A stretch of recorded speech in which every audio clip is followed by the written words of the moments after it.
all use it, we all need it. Chances are that if you are watching this, you've been using it for quite some time, and yet a surprisingly callous attitude is used in relation to dealing with this particular piece of our environment. High concentrations of airborne substances have far and potentially devastating effects on the human living conditions. A prime example can be found at Avance University.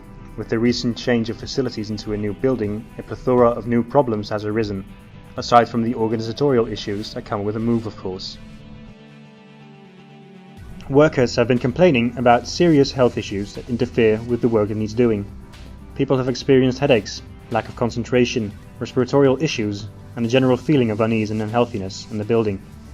Research group PPG has been asked to determine the cause of these issues.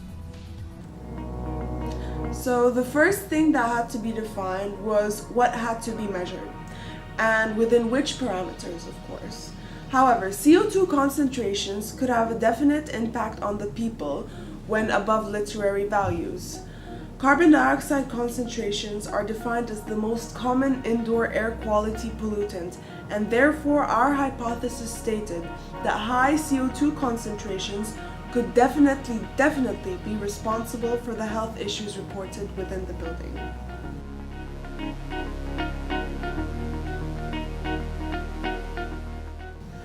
So the measurement itself was relatively simple. A portable station small in size was set up in the working space provided to us. The station incorporates several ways of measuring its surroundings. We measured 3 variables overall. Humidity is measured through the use of a hygrometer, temperature, which uses a simple digital thermometer, and the concentration of CO2 was measured through a refraction meter.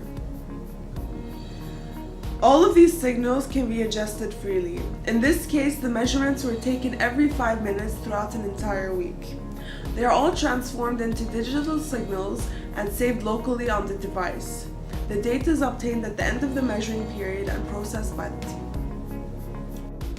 The room that we measured in was 5.4 by 5.4 square meter on the ground floor in Beister building. It is actually an open space, so we share our air with other working people in other rooms. Our room consisted of 2 large windows, which has the ability to open, but if we open them, then the ventilation system will decrease. The average people working in the room is 2. Overall, after all the measurements were taken into consideration, the endgame advice was that the high concentration of carbon dioxide exceeded the healthy standards given.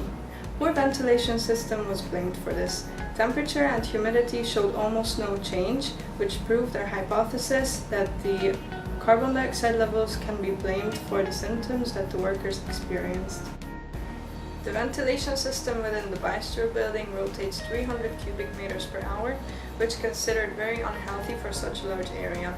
A simple solution to this is to open a window that can cause a flow of fresh air moving through the building that can remove all the high concentrations of carbon dioxide.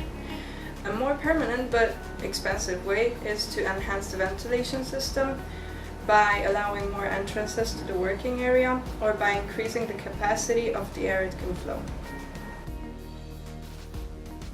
However, the problem does not only persist indoors. Sources outdoor can contribute to an unhealthy living environment the same way indoor conditions can. A particularly nasty form of pollution harassing the respiratory system is known as particulate matter. Particulate matter is a form of particles around a certain size. The smaller the particles, the more potential for harm it has.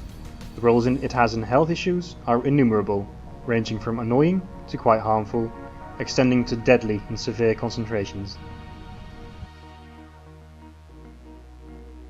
Particulate matter is a serious contender for health risk when dealing with areas. The fact that we are dealing with particles small enough to enter the bloodstream via the lungs, and the fact that it is a cause of many problems having to do with the respiratory system. Serious enough to be the cause of premature deaths all across the globe, prompted to not only focus on the inside environment. Health risks appear at a very low level already. 25 micrograms per cubic meters is enough for symptoms to occur. And because the Beister is near the road, any influences particulate matter has on its environment are direct and immediately felt. The measurement was done through the use of a refraction meter.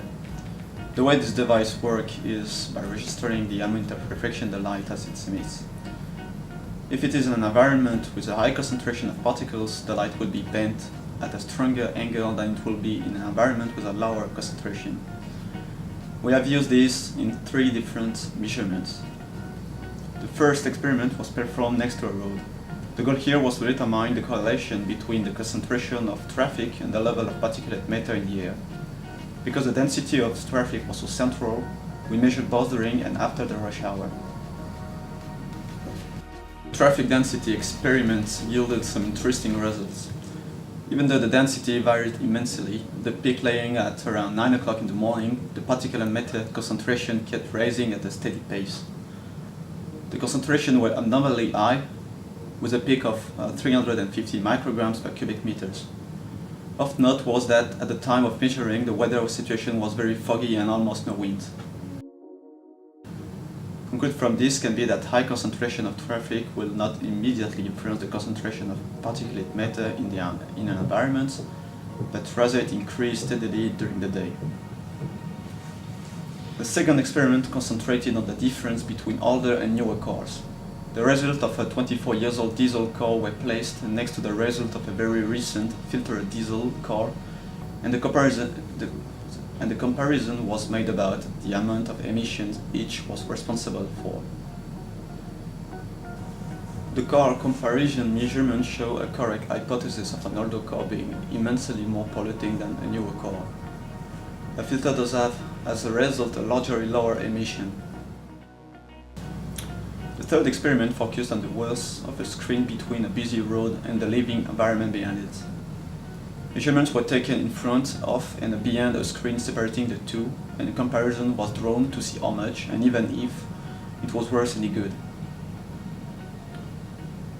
The screen experiment showed a different result than the hypothesis. Expected was that a screen would have a positive effect on the emission behind it.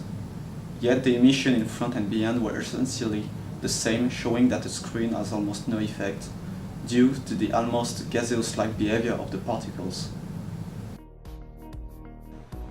Even though particulate matter is a harmful substance and its presence near the biosphere is extraordinarily high, it is unlikely that this is the cause of the prevailing health risks in the building.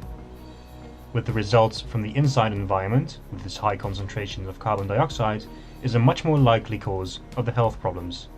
However, the proximity between the building and the road, and its high concentrations of PM per cubic meter, is a definitive problem, with its high density of traffic being the issue.